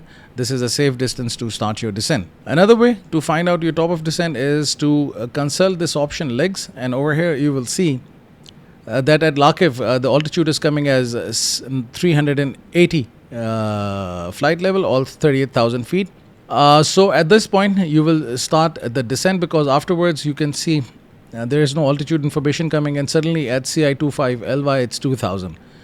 This is the altitude you should be at in order to intercept the glide slope. I'm telling you this information because I am not using the charts. In the charts, the altitude for the star is given. But as I'm not using charts for this flight, so that's why I'm just telling you how to use other sources of information to know when to start your descent and to which altitude you should descend. If you consult to the airport charts, you will see that there are different altitudes at KC 504, 505, and because this is the final descent point, FI25L. Afterwards, there is a runway. So this is the final descent point. You should be at 2,000 feet in order to intercept the glide slope. If you refer to the airport charts, it will also tell you that information. So that's it. So at Lakiv, I will set the altitude to, I can set it to 2,000, and then we can wait for the plane to descend. And what else? Now, the other thing that I wanted to talk to you about is about the lighting of the cockpit. As I told you before in this video, that I will be telling you about the lights and the cockpit during the flight. So let's change the time, and let's see.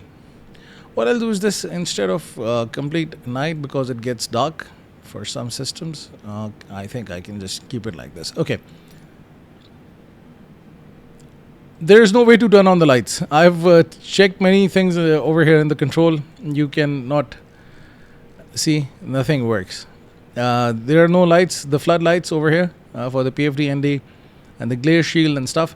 So what you can do is this, you can press spacebar L, and one more time, and all the lights will be on now. You can see the floodlights are on, but unfortunately, if you press spacebar L, all the lights are on, including the landing lights and the runway lights and all the other lights. You can turn them off by pressing Control L, and all the lights will be off. But the landing lights are off, and still the runway, takeoff, and taxi lights are off. And just turn them off, and that's it. Strobe, just leave it on. Nav, leave it on. Beacon on. Logo, I will turn it on below 10,000 feet because you don't need the light on the tail. It's required when the plane is below 10,000 feet so that people at the ground can identify a plane if the tail light is on in the night. So this is how you control the lights, and with this you can see some controls for the dome. I think it's here. This light is on. You can control the dome with this controller, and you can see the dome is now dim and off. Okay. So for the overhead panel, you see this control. You can control the brightness of the overhead panel. Okay. And then this is the glare shield panel floodlight. And if you change this, you see the glare shield. You can increase and decrease the brightness. And I think you can also change the floodlight for the glare shield. That's it. What else? Now you've got some controls over here. It's the brightness for the primary flight display. Sorry, I'm moving the mouse wheel and it's zooming in. So for the primary flight display you can do it, and for the navigation display. Okay, and the floodlight over here on the primary flight display, and the panel as well. So you can change the brightness of the panel and plus the floodlight. So that's how you interact with the cockpit lights. And plus I think there is another control over here, the floodlight for the pedestal, and plus the lights for the pedestal. I think this is for the floodlight. Yeah. So you can also control the lights on the pedestal. So that's how you interact with the lights in the cockpit, and you change the settings for the lights for the cockpit for the Boeing 777-300ER. Let's change the time to the morning. I forgot what was the time in the morning when I was flying, but anyhow, I'll just keep it at 10:30. Okay, so right now, Lakiv is near. How much distance to cover? 157 nautical miles. Now, before I start my descent, there is something I want to talk about, is how to stop this plane after the landing. There are basically three forces which are used to stop the plane after the landing. One is the reverse thrust. The second one is the speed brake, and the third one is the auto brake. So how to activate the reverse thrust? It's something really interesting. Let me go to the settings and show you one thing. if you go to the I have to go to the control options, and the control options, if I select the Logitech Extreme 3D, this is the controller that I'm using for the flights. And if you type reverse over here, you will see the reverse thrust is adjusted on the button 4 over here. So as soon as I land at airport, I press this button 4. What it does is this, that during the landing, the thrust will be totally in the idle position, and these are the levers for the thrust. So if I press the button 4, these levers just go all the way back, and the reverse thrust is then activated. And with this, I give full throttle on my controller to give a full thrust. Reverse thrust is actually a technique in which the covers of the engines, they just open, as you can see it on your screen, and the thrust of the engine is reversed. Due to this phenomena, the plane's speed reduces drastically. And below 80 knots, as soon as the 80 knots mark is reached, you deactivate the reverse thrust. I don't have a video for the 777-300ER, but I have the video for the Salty Simulations Boeing 747. That's why I'm showing you this. I'll also try to capture one video for the 777, and I'll also show it to you.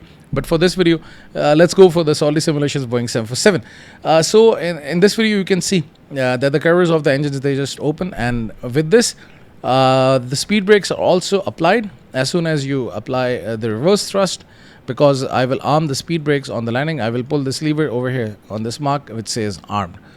And the third thing is the auto brake. You set the auto brake to max. Now this is a normal braking mechanism of the tires, so that the plane will come to a stop. If you don't use the reverse thrust and the speed brakes, and you only rely on the brakes, then remember one thing, that the brakes will heat up, and due to this phenomena, the air inside the tires can expand due to the heat, and the tires can burst. So that's why there is a deflating mechanism in the tires as soon as the brakes reach to a certain temperature. I don't know about the 777-300ER, but if it reaches to a certain temperature, the tires deflate. And then obviously, if the tires deflate, then the plane is damaged, the runway is damaged, and it's a huge issue. The plane can catch fire, and if the plane catches the fire, it's got fuel in it, and it can be very dangerous for the crew, for the ground staff, and for the plane, and for obviously for the passengers as well. So that's why you use all these three things together. You don't apply the brakes, so simply set them to auto brake, and you try to slow down the plane using the reverse thrust, the speed brakes, and then the auto brakes also come into function. In this plane, there is no indication for the brakes getting heated up. That's why you can use the maximum. And plus, there's one more thing I would like to tell you is this, that during the flight, you have a performance calculator for the landing as well. So you determine the amount of brakes you need to apply after the landing as per the length of the runway, because in some cases the runways are really long, so you don't really have to use maximum brakes. Maybe you can use 1, 2, or 3 or 4 brakes in order to land and stop the plane. But for this video, I will use the brakes to max. So right now I can set this brakes to max. I can activate the speed brake, because soon I will be starting the descent. So that's why these settings are required. 123 nautical miles away. Okay, so this information is coming. So now you know how to stop the plane. As soon as I will land, I will press the button reverse for the reverse thrust, and then I will give full throttle, because in this case I will be getting full reverse thrust. Speed brakes will be activated, and then with this, the auto brakes will also come into action, and the plane will come to a stop. There was one flight I was doing yesterday with the Airbus A310 for the Microsoft Flight Simulator, which came with 40th anniversary edition. And in that flight, when I landed, I had maximum brakes, and the brakes got heated, and then I had to turn on the brake fans. So this was something interesting. Never experienced it. I think it happens in the PMDG Boeing 737. They also get heated up. So that's why you have to be very careful. But for this, you need a landing performance calculator, as I don't have that. So, and there is no landing performance calculator for this plane. So that's why you cannot do it. But in the Phoenix simulations, you can do it. In the electronic flight back, you can see how much brakes you need. No need for maximum brakes if you have a longer runway. But in case you want to stop early, then you can use the max brakes. And after the landing, as soon as the plane comes to an end, you have to Bring back the flaps and disengage the auto brakes, and then you can proceed towards the gates. This is what I'm going to show you once I will land at the Jinnah International Airport in Karachi. And that's it. Below 10,000 feet, I will be turning on all the lights, and I will also, during the descent, I will turn on the seatbelt signs. After the landing, there's one more thing we have to do is this: turn on the APU, because as soon as the plane will park at the gate, there will be no power to the plane from the ground power unit, and you have to turn off the engine so that the ground staff can start the services. So for this, once you turn off the engines, you need power for the plane, and for this you need the APU running. So as soon as you land, you can turn on the APU. The bleed is set to auto, so automatically the plane will be on will have the APU power. And as soon as you'll park the gates, you turn off the engines, and then the plane will have the power coming from the APU. And as soon as the ground power unit is connected, you can turn on the external power, and then you can turn off the APU, and you have to turn off the lights as well.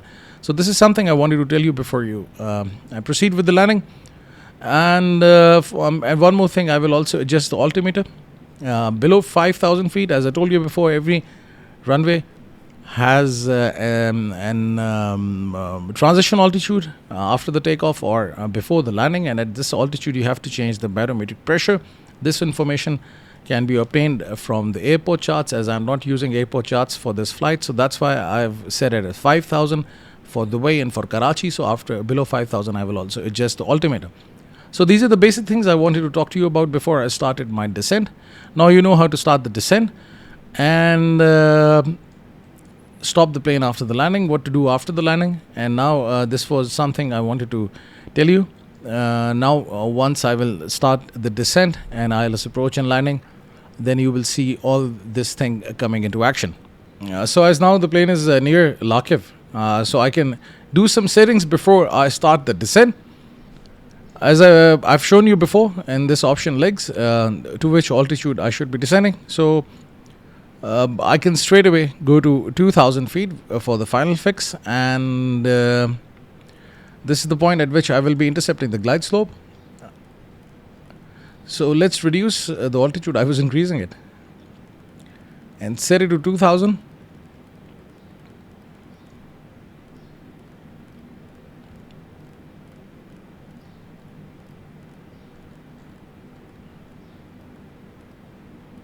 That's it. As soon as I'm near this point, Lakiv, I will just press this button when this hand sign appears, and then I can start the descent.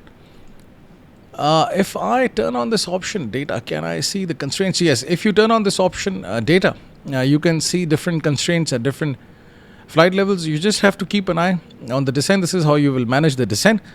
That if you see that you are not at a right altitude at this point, then you can further increase the descent by using the vertical speed option. And this is how you can manage the descent. I'm just going to show you throughout the descent how to manage it properly with this plane, because as I've told you before, there is no top of descent calculation, so you don't know exactly the point from where you should start your descent. So I always use the one waypoint before the top of descent, and that's how I manage the descent. And just keep an eye on the data and all the constraints for the speed and for the altitude. And if at any point my speed is higher than this constraint or altitude is not correct, then I correct it by turning off the VNAV option and or using the vertical speed and the auto throttle. For the runway 25 left, you have to set the heading, and the heading for the runway 25 left will be 254 degrees. You can Google this information. You can get this information from Google. Otherwise, airport charts are the other way to get the heading of the runway. So it's 254. And with this thing, we have to also look at one of the very critical information, that is the ILS frequency or the localizer frequency. But before this, as you can see, Lakiv is hardly 7 nautical miles away. So I can press this button, and then you can see the altitude over here is appearing 2,000, and now the descent has started. The throttle is moving in the idle position, or it's getting reduced, because obviously now the plane is descending, and it will descend at a high speed with a high rate of descent. Right now it's adjusted to also I think 1,000. You see it's increasing. It will go up to 2,000 feet per minute. More than that. Okay, so it's an aggressive descent. I will just keep an eye and on the descent. Can I get any information from here? I cannot see it. Yes, it's only coming as 2,000 for the final descent. Okay, that's good. So now the descent has started, 254 degrees. This information again is required if I will fly towards this runway, not using the LNAV option, as LNAV is controlling my navigation through the waypoints and the airways. But if I turn it off and I just select the heading mode, then the plane will actually fly as per the heading that I'm giving over here. And plus, it's also required as soon as you decide to abort your approach, missed approach, or you want to perform a touch and go around. So that's why you have to set the heading. So you don't simply turn on the LNAV. You might be getting information for the heading from the ATC. So that's why you set the heading, you fly straight out of OPKC, and then as per the ATC, whatever the heading you get, you then fly your plane as per that heading. So that's why, as a precaution, you have to just set it over here. I'll also try to make a video in which I will show you how to perform a go around with this plane. So in that video, you will see this thing coming in, but just telling you as a beginner that you can just enter it over here, or you can just simply turn off LNAV and fly in this heading given over here. So right now altitude is set, the vertical speed is aggressive. It's like 3,300 or 400. It's increasing, 3,500 feet per minute. So hopefully well before the runway, the plane will be at 2,000 feet. We just have to keep an eye on that, and I will wait for the plane to reach this level, and then I will tell you how to perform an ILS approach and landing. But before this, just go to this option NAVRAD and just see if the ILS frequency is coming. Now over here you will see the ILS frequency is not coming. This is a problem, because if you don't have an ILS, then obviously the plane will not pick up the ILS frequency, and you will not be able to perform an ILS approach and landing. For this, you have to get the ILS frequency.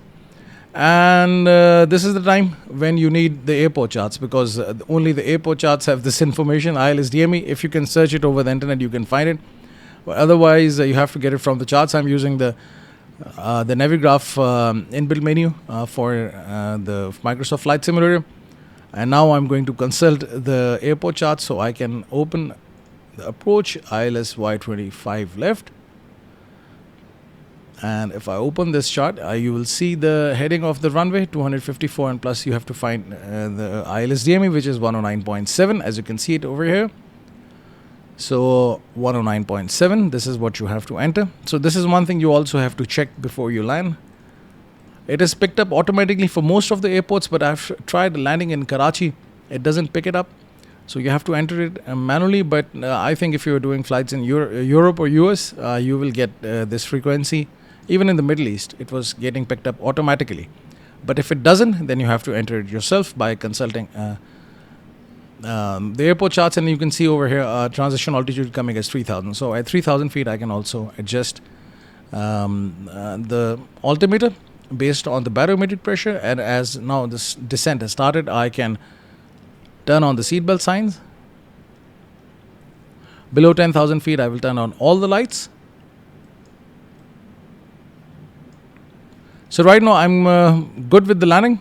Everything is done. One more thing you have to do is to enter the approach information. Let's go to initialization page, and let's go to this option, approach. And over here you will see the length of the runway is coming in meters, 3,399 meters. And with this you will see the flaps 25 and 30 degrees. So my landing speed or the approach speed can be 148 knots with 30 degrees of flap, which is the full flap landing. So I will be performing a full flap landing, and I can select it over here by pressing this right soft key adjacent to the flaps and speed. And now I've set the flaps and speed in the FMC, which will tell the autopilot about this speed. Right now you can see the plane is below 30,000 feet. Speed is 311 knots. And the vertical speed is slightly reduced.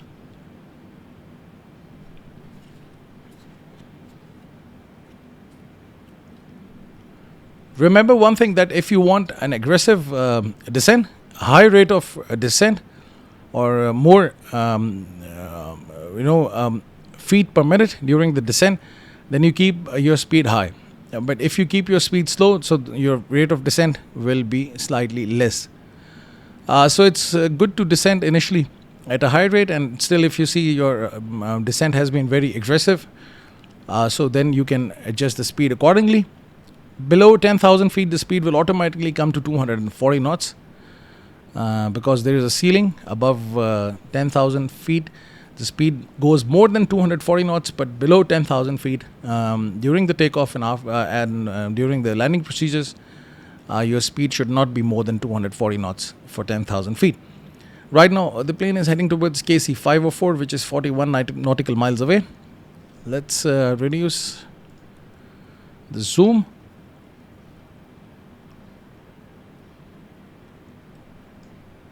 So now we have set everything. The speed brakes are set to max. Speed brakes are armed. Sorry, auto brakes are set to max. Speed brakes are armed. Seatbelt sign is on. Everything is looking good so far. And gear is up. Flaps will be in full position. I will start extending the flaps as soon as my speed is under these limits. At 265 knots, I can extend the flaps to 1 position or 1 degree, 245 5 degrees, 230 15. 225, and so on and so forth.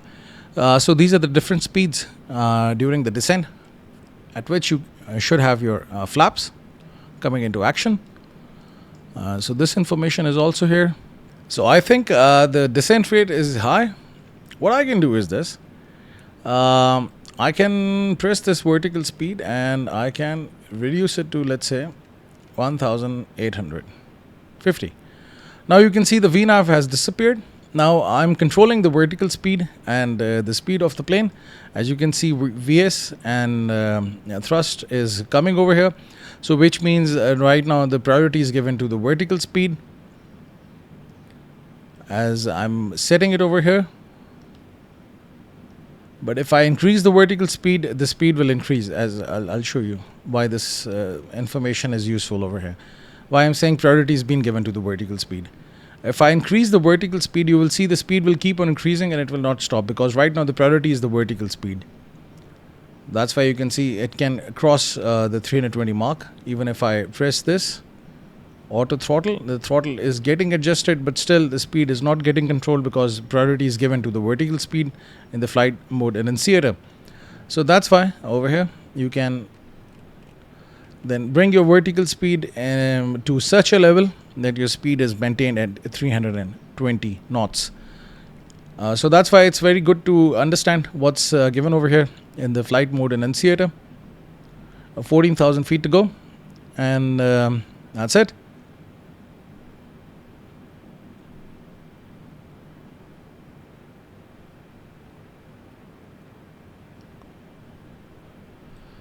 So during the descent, you can rely on VNAV, or you can control the descent yourself, because as I thought, the descent is too aggressive. So that's why I've just reduced it. I can also keep it at 1,550. But because with this, I can also now control the speed of the plane as it's now going to go below 10,000 feet. So I will start reducing the speed and I will start extending the flaps. During the landing, the flaps also provide additional lift and drag. Because of the drag, the plane is able to control its speed, and plus as it gives lift to the plane, it can land at the slow speeds. Otherwise, the plane will stall.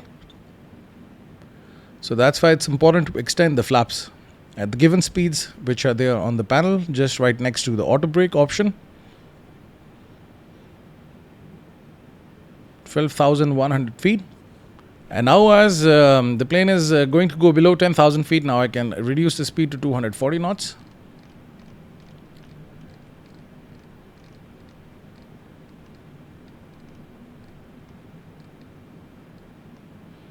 Now as you can see, the speed is reducing, but not at a very good rate. You see this green arrow coming up, so it means the speed is reducing. But if you want to reduce the speed, there is one way to do it, is either adjust your vertical speed in such a way that your speed reduces drastically, or you can activate the speed brakes. But right now I am in a very comfortable zone. I don't think so it's an issue. I will not be activating the speed brakes, but I will adjust the vertical speed in such a way that the speed is adjusted at 240 knots. Because the rate at which I'm descending right now, I think I will be at 2000 feet way before this point. But if you have the airport charts with you, you can know that by KC505 what should be your altitude.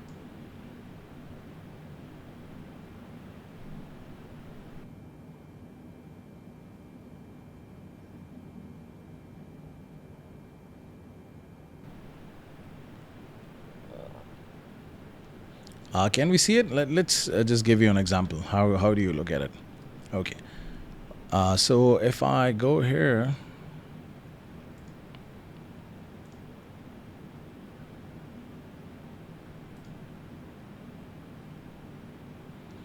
you will see an overlay chart, and you can see the speeds. Sabin max 230 knots.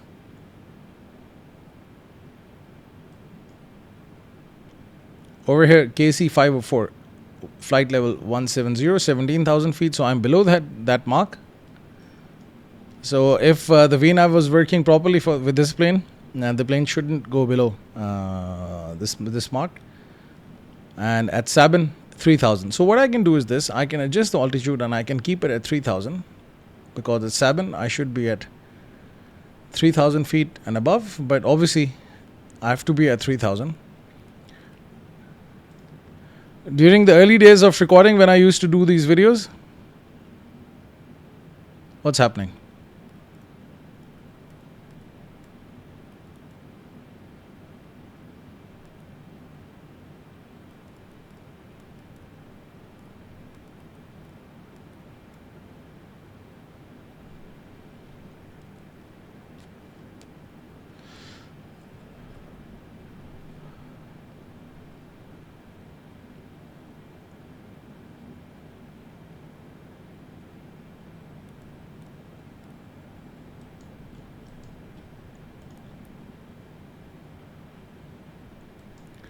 I think the flight plan has been messed up.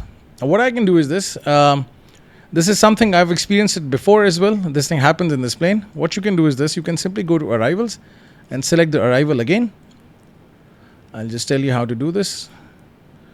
And let's select the star, Lakev 1B. If this thing happens with you, just simply select, and the plane will again start to follow the flight plan. See, so this happens before with me as well.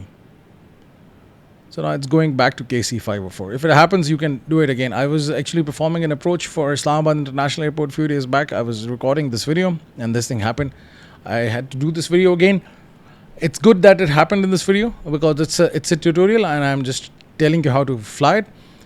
So mostly I've been asked this question on my channel, that why this thing happens. If this thing happens, you know how to fix it.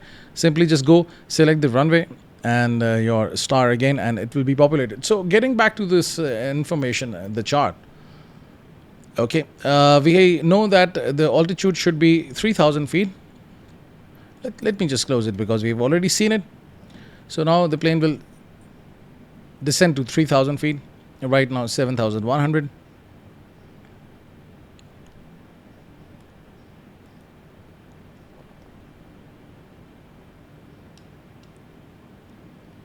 It's good now. Yeah. If you see this magenta line, it means your flight plan is good and the plane is following it. Otherwise, initially you must have seen that this magenta line just disappeared. So right now I can proceed towards the final descent point at 3,000 feet, and once I'm in the range of the localizer, then I will hit this button approach, and then the plane will start to follow the glide slope. Now I think the plane will set its heading. Yes. Now it's following the flight path. Let's go to this option legs again, and you can see Now the final descent point and the one point before this is appearing over here, so it means the flight plan is good. I really don't have to worry about it. See, it's appearing, so everything is good. There's this deceleration point coming. I can further deaccelerate. So with this, as now I am below 265 knots, or rather 245 knots, so I can have flaps to position 2 or 5 degrees of flap. So I will press F7 2 times to set the flaps to 15.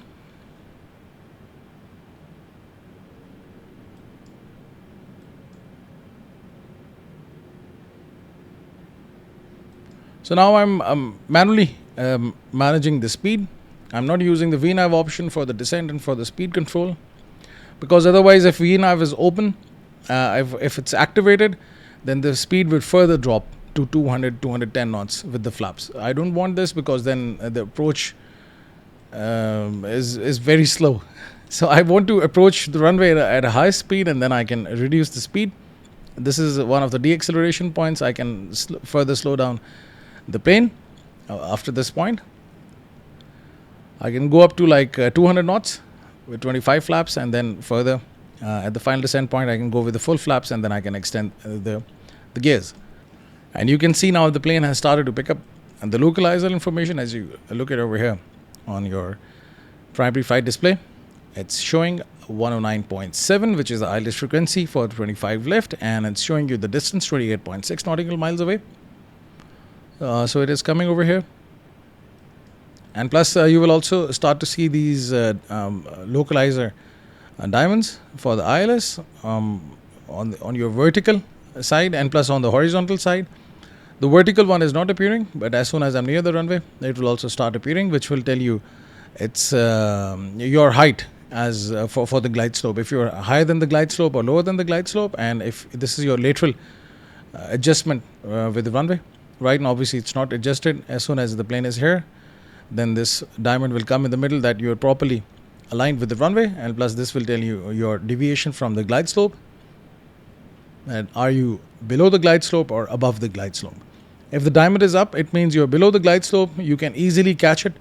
But if the diamond is below, then it means you're coming at a higher altitude. And they call it hot and high.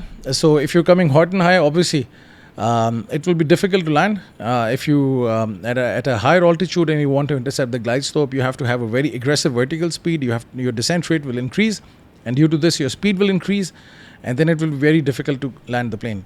So it's always good to be at a lower altitude before the runway. This diamond should be above this line, and as soon as the diamond comes in the middle, then I can activate the approach by hitting this button, approach, and the plane will automatically start to follow the glide slope. So this is how you perform an ILS approach and landing using the localizer. It's basically a transmission device at the both sides of the runway, which transmits a frequency.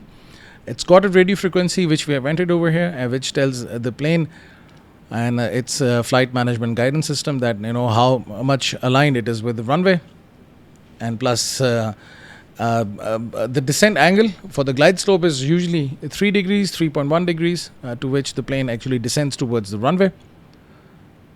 So that's why it's important to have ILS frequency in the RadNav. If you don't have it, then obviously these diamonds will not appear over here, and you will be wondering what's happening. So right now you can see very well way before these points, I'm at 3,000 feet. CI25L is 25 nautical miles away, and there is this turn.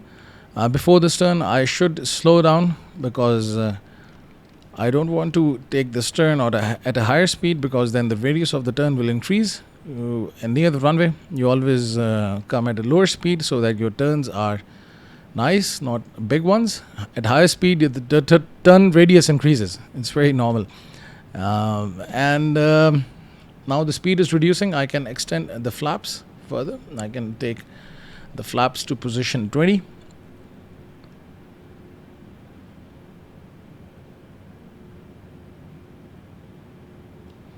These are the speeds also coming on the primary flight display, that what speed you should be at with different flaps. So with 15 you can have 200, and with 20 below 200. One more thing I forgot to do is to turn on the lights. So let's turn on the lights. And with this, I can also adjust the altimeter. Let's get the barometric pressure for the Jinnah International Airport, Karachi.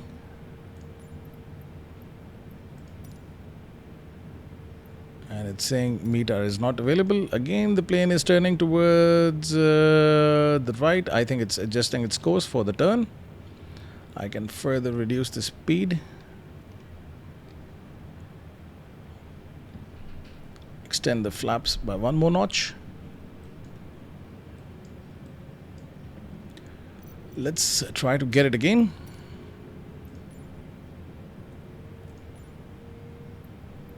It's not available.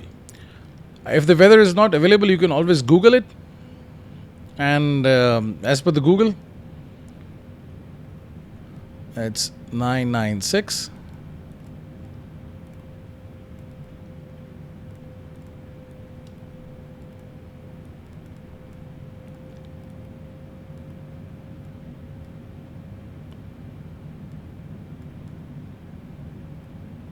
Now you can see the plane is climbing again because I've adjusted the altimeter. So it's adjusting its altitude.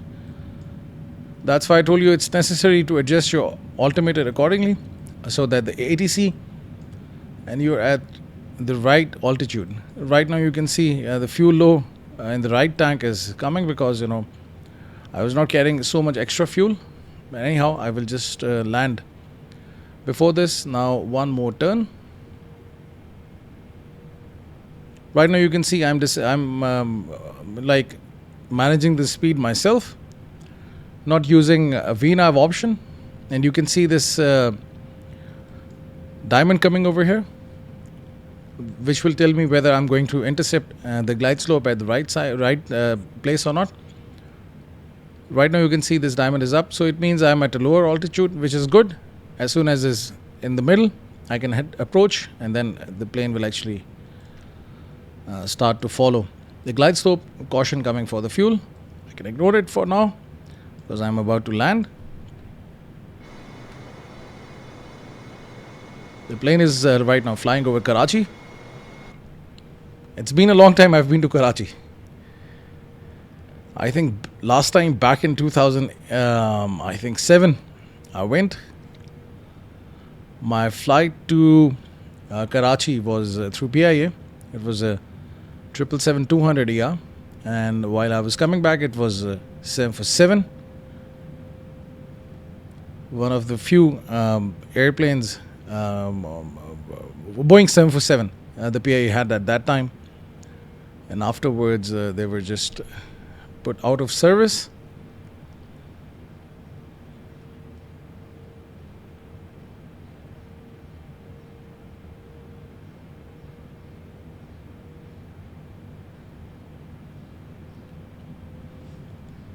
Now I can further reduce the speed.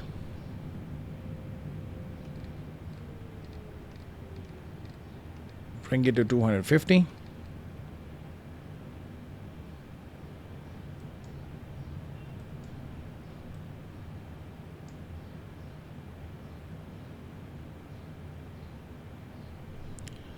Extend the full flaps.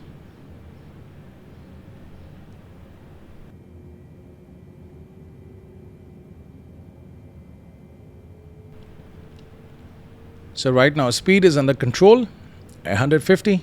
I have full flaps. The auto brakes are set to max. The speed brakes are armed. And seatbelt sign, obviously it was on. All the lights are on. So I am ready for the landing. One more turn and the plane will be aligned with the runway. Let's wait for it. I hope there's not going to be any issue.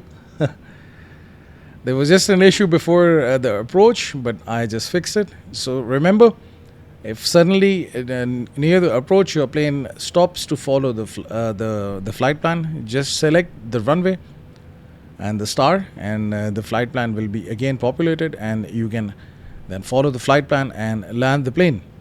So everything is good so far. Nothing to be really worried about. because I don't want any issues during the landing, because then I have to do this flight again to record this video. I'm just flying again to Pakistan after 1 week. So I will be away for almost 10 days. So I wanted to do maximum videos before I leave, because I've just recently upgraded my system. So I wanted to do as many videos as I can before I leave. So once I'm back, I can then carry on with my routine of making videos almost every day. So that's why I don't want to miss this day today.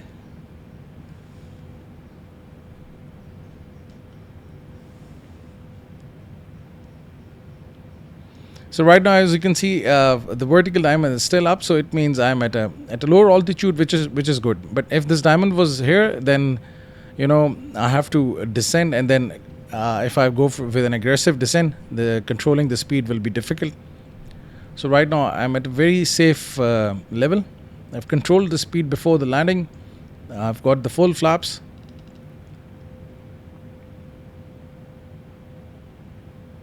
And now the last turn before the landing.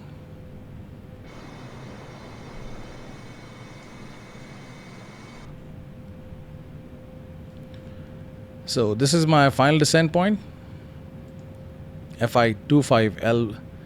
So at this point I will lower the gears.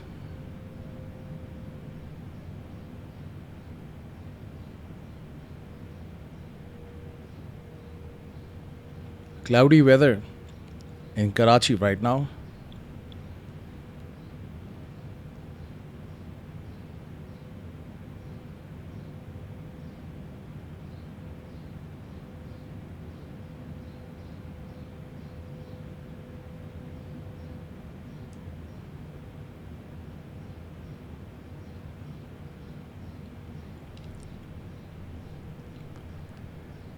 And now I can activate approach.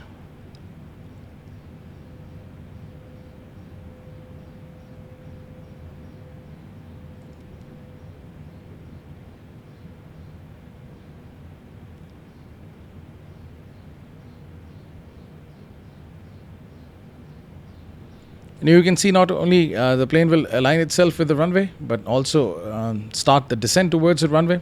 That's because of the approach, because it will now follow the glide slope, which is, I think, if I'm not wrong, it's 3 degrees of pitch down. The nose is pitched down by 3 degrees, and it keeps on descending at a gradual rate.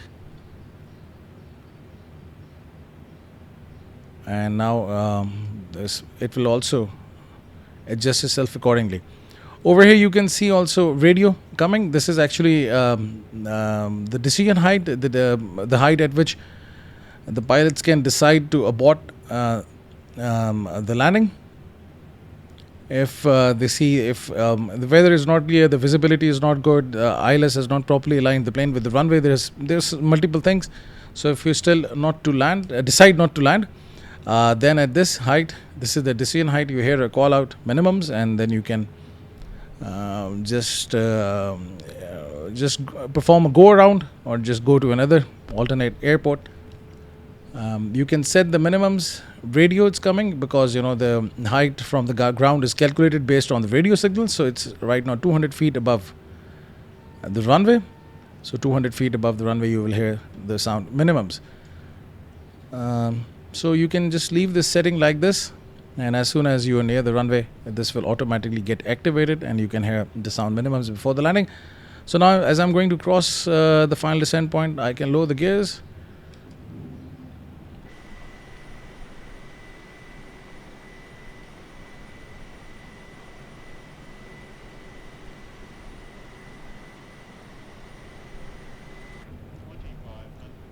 And that's it. Now the gears are down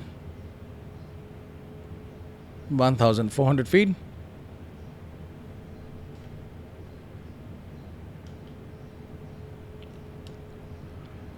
(1,300). Now you can see the runways, 25 right and 25 left for Jinnah International Airport, Karachi. So everything is looking good so far. So what I'm going to do is this, just right before the touchdown, I'm going to disengage the autopilot, and I will turn off the auto throttle. because if the auto throttle is on, I don't have to adjust the throttle on the landing, because I will be putting the throttle to idle to perform a flare. A flare is actually a very short time in the flight, which is performed 30 feet or 40 feet above the ground, in which you basically pitch up the nose of the plane in order to have a smooth landing. And for this you need idle throttles. So that's why I will not only disengage the autopilot, but I will also deactivate the auto throttle, so that I can adjust the throttle myself.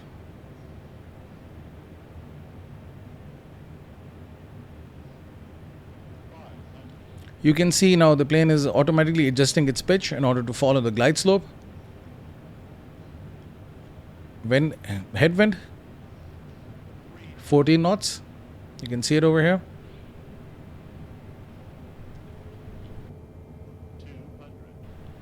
So now I can disengage the autopilot. I can disarm the auto throttle, and you can see the plane is not aligned with the runway. Actually, this is the advantage of the decision height. You hear it, this error, but anyhow, I'm just going to land it. Not going to perform a go around. I would just adjusted the plane with the runway.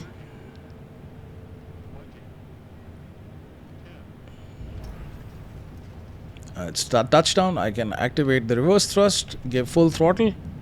As soon as the plane is below 80 knots, I can remove the reverse thrust, and now you can see the plane is coming to a stop thanks to the auto brake. And now that's it.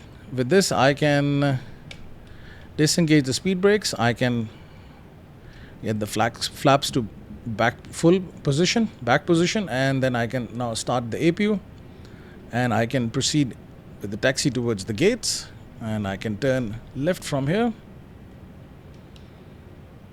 So that's how you stop the plane.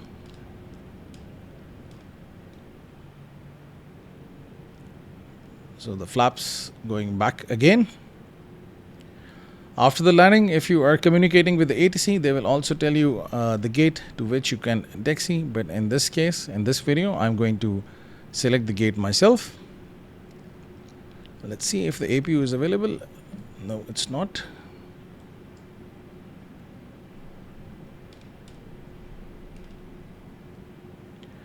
You can see the terminals over there. The flaps are going back again. Auto brakes off now.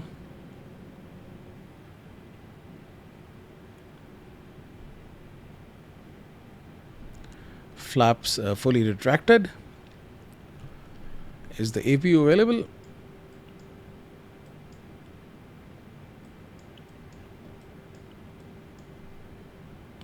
I think this is happening because the engine bleed is on. If I turn off the engine bleed, what will happen? Let's see.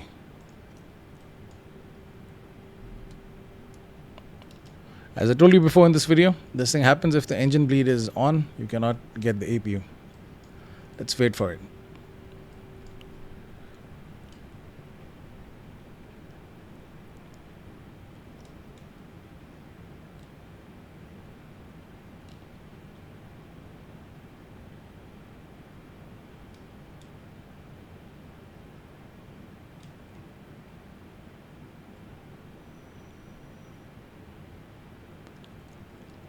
I can just turn right from here, and I can just park at the gate visible in front of me.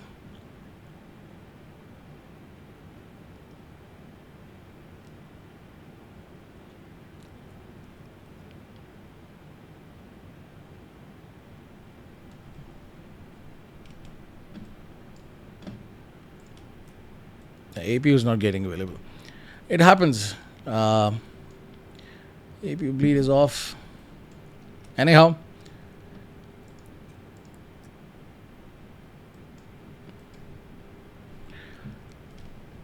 I will just see what's the issue, because as I told you before, I don't have now the patience and the time to do it again. But I don't know why this is happening.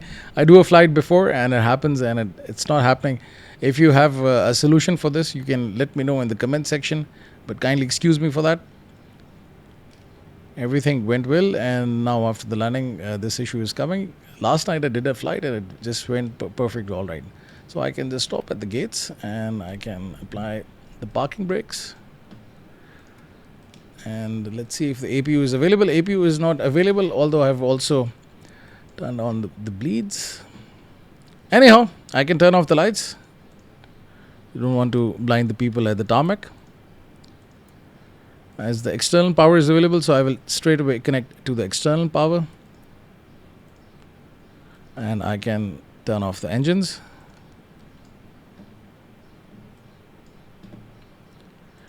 And that's it. So this is how you do a full flight with the Captain Sim's Boeing 777-300ER from one point to another.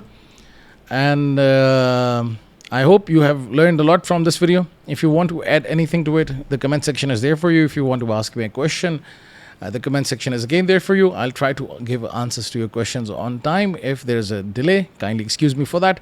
With this, I would just like to end my video. Thank you very much for staying with me. Have a nice day. Hope to see you soon.